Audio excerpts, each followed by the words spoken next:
Well, welcome back, folks. Today we're going to talk about preparation, i.e. media blasting of the seat components, which you obviously see laid out here in a little more detail as we are preparing to paint these parts that gloss black we discussed in the previous video.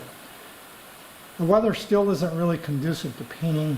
The humidity is way too high, and I'll allude to that or talk about that in a little more detail in a moment. But I thought I would, at least to this point, share with you where I'm at with getting the parts prepared. I just finished doing the basic media blasting of the seat parts, all the components, the seat spring, support bracket, and hardware. The media I used is black diamond, and this is crushed coal slag as I understand it. It's quite coarse. This is used. It's well used. I just took it out of my cabinet.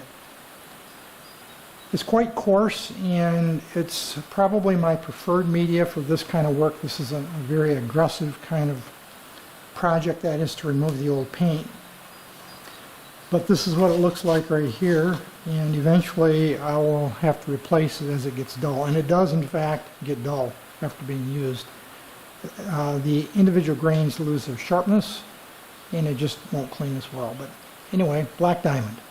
Media blasting these parts was quite a chore. I probably have into all of these pieces, no exaggeration, close to 8 hours. Not all at one time, of course, but if I add it all up, I'd allow my compressor to cool and catch up a few times. I have a 60-gallon vertical permanent tank, and it has a lot of oomph, but I didn't want to cool down from time to time because it's been very warm and humid here, and we'll come back and talk about humidity in just a second. There were actually 3 layers of paint on that seat pan. I originally thought there was 2, the blue, the red, and I actually found black paint, so I think it originally was black. That was the base coat.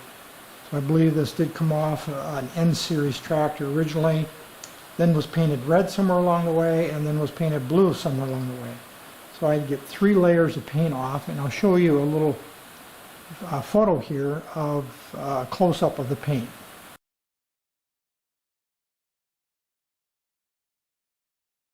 I think you could probably see the black paint underneath in that photo. This by far was the toughest to clean. This seat bracket wasn't too bad. The hardware, that's what this is. The hardware is all finished and clean, and it's soaking in acetone right now. And from now on, the hardware will be handled with gloves so that I don't contaminate with my hands. The spring, the seat spring, yeah, that was a fair amount of work too.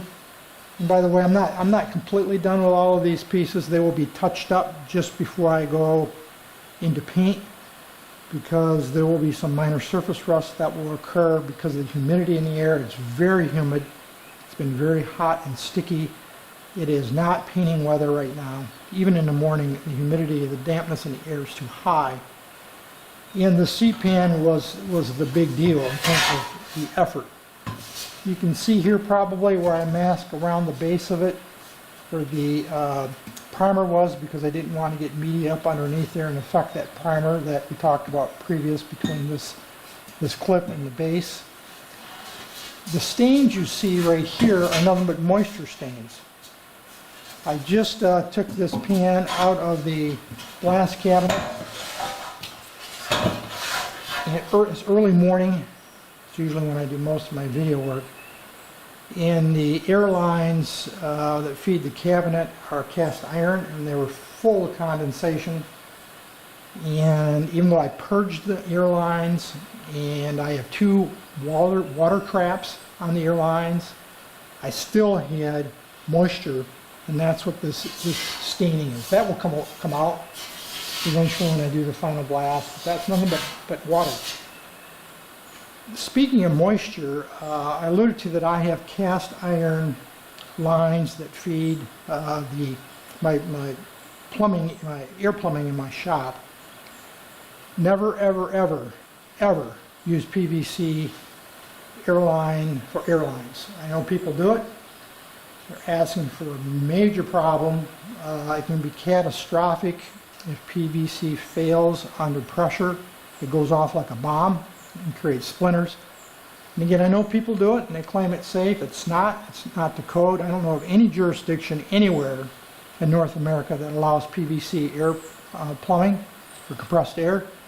And I would even wager that if something happens, the insurance would not cover it because it is not the code and it's a known safety issue. And I don't care if your ex-wife's third cousin's husband, third removed, has used it successfully for years. You're asking for trouble if you use PVC airline for compressed air. It's really only intended to be used for drains.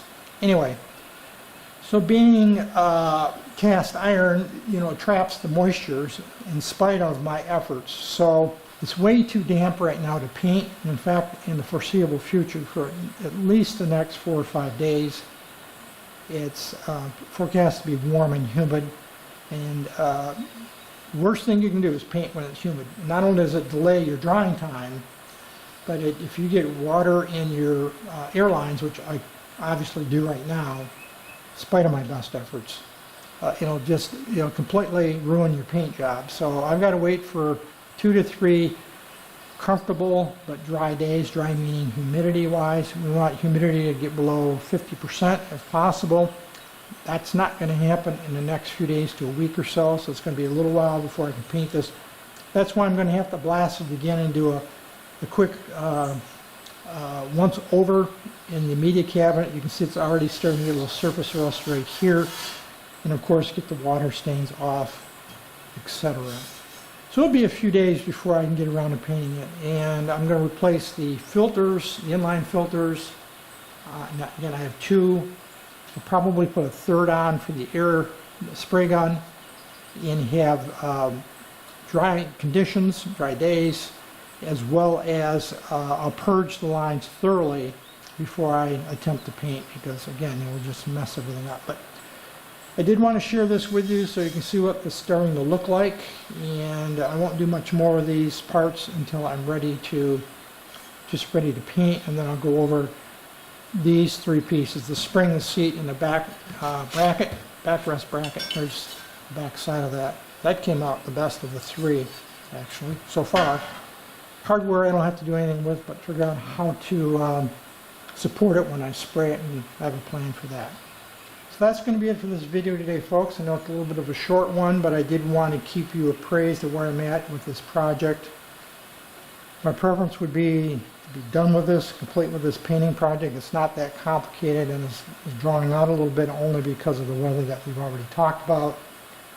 I'd like to think in next week or 2 we can get this done. But that's going to be it for this video today, folks. Any issues, questions, thoughts, drop me a note. Otherwise, as usual, thanks for watching.